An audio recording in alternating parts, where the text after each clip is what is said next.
FR টাওয়ারে আগুনের ঘটনায় দুর্যোগ ব্যবস্থাপনা ও ত্রাণ মন্ত্রণালয় তদন্ত দলের গণশুনানি শুরু হয়েছে।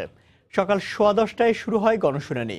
এছাড়াও ক্ষতিগ্রস্ত ভবনটির ব্যবহারের সম্ভাব্যতা যাচাইয়ে কাজ করছে বুয়েটের বিশেষজ্ঞদের সমন্বয়ে গঠিত তদন্ত দল।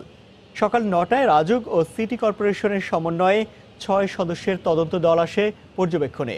পাশাপাশি ঘটনার দিন যারা ভবনে অবস্থান করছিলেন অভিজ্ঞতা জানানোর জন্য তাদের অনেকেই আসেন টাওয়ারের পাশে অবস্থিত পুলিশ কন্ট্রোল রুমের সামনে।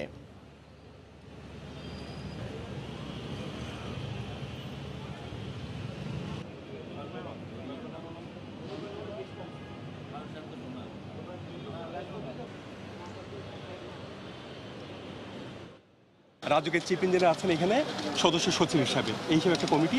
অর্থাৎ এই যে বিল্ডিংয়ে আগুন ধরেছে আমরা জানি সবাই, এইটা এখন বসবাসযোগ্য কিনা, মূলত এই কমিটি এই কাজটা করবে। তো আমরা জানেন এই বিল্ডিংটা আমরা আজকে সকাল থেকে আমরা কাজ শুরু করেছি। আমাদের সাথে আরও টিম আছে, আমাদের সাথে যারা মেশিনারিজ নিয়ে আসছে ওরা এখনও কাজ করছে। আমরা একদম ফিজিক্যালি একদম নিচতলা থেকে বেসমেন্ট থেকে শুরু করে একদম ছাদে পর্যন্ত গিয়েছি। এই মুহূর্তে বনানীর এফআর টাওয়ারে আছেন রিপোর্টার শাতিলা শারমিন। সেখানকার অবস্থা জানতে সরাসরি চলে আছি তার কাছে।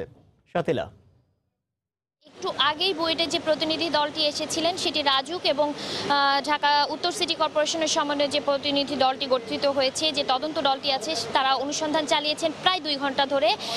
এবং এই অনুসন্ধানের পর তারা আসলে যেটি আমাদেরকে জানিয়েছে, প্রাথমিক এই পর্যবেক্ষণ আসলে দিনব্যাপী চালানোর তারা কথা বলেছেন। এবং বুয়েটের যারা বিশেষজ্ঞ আছেন তারা জানিয়েছেন যে এই যে ভবনটি আগুনে যে পরিমাণ ক্ষতিগ্রস্ত হয়েছে, সেই ক্ষতিগ্রস্ত ভবনের আসলে শুধুমাত্র তারা ব্যবহার উপযোগী করার জন্য আসলে পুনরায় যে সংস্কার থেকে শুরু করে তারা বিভিন্ন পরামর্শ, এবং সবচেয়ে বড় কথা এই প্রতিনিধি দলটি আসলে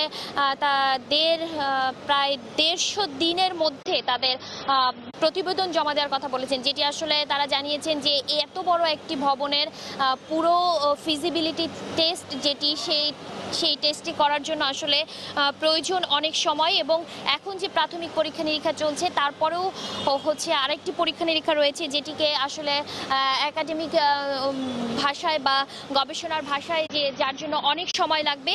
এবং এই সময়ের জন্যই তারা বলছেন যে পূর্ণাঙ্গ প্রতিবেদন দেওয়ার জন্য আসলে অনেক সময় তাদের লেগে যাবে।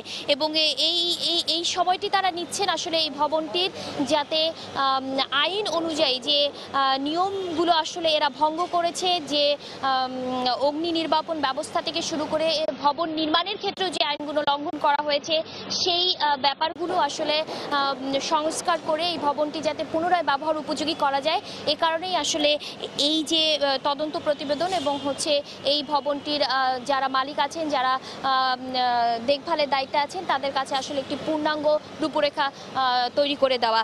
আর সরকারের পক্ষ থেকে যে ধরনের প্রতিশ্রুতি দেওয়া হয়েছে যে প্রত্যেকটি ভবনই এখন থেকে এক ধরনের যে আইনগুলো রয়েছে সেই আইনগুলো যাতে মানা হয়, সেই আইনগুলো মানার ব্যাপারে আসলে জোর তৎপরতা চালানো হবে। এবং যারাই আইন মানবেন না, সেটা রাজুকের কর্মকর্তা হোক, ভবন মালিক হোক বা ডেভেলপার হোক, যারাই এই আইনগুলো আসলে ঠিকমতো পালন করবে না বা মেনে ভবনগুলো নির্মাণ করবে না, তাদের জন্য যে কঠোর আইনের পদক্ষেপের যে কথা সরকার বলেছে, সেই ব্যাপারটি এই তদন্ত কমিটি আমাদেরকে জানিয়েছে যে এখানে তারা সেই ব্যাপারটি নিশ্চিত করতে চান।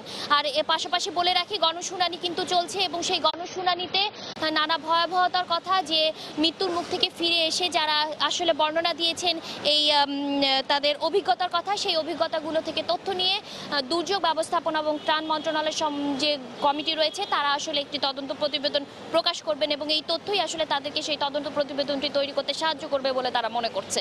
এই ছিল আমার কাছে সর্বশেষ ইমতিয়াজ। দর্শক, বনানীতে অগ্নিকাণ্ডে ক্ষতিগ্রস্ত এফআর টাওয়ারের সেখানকার পরবর্তী অবস্থা জানাতে সেখান থেকে আমাদের সঙ্গে যোগ দিয়েছিলেন সহকর্মী শাতিলা শারমিন।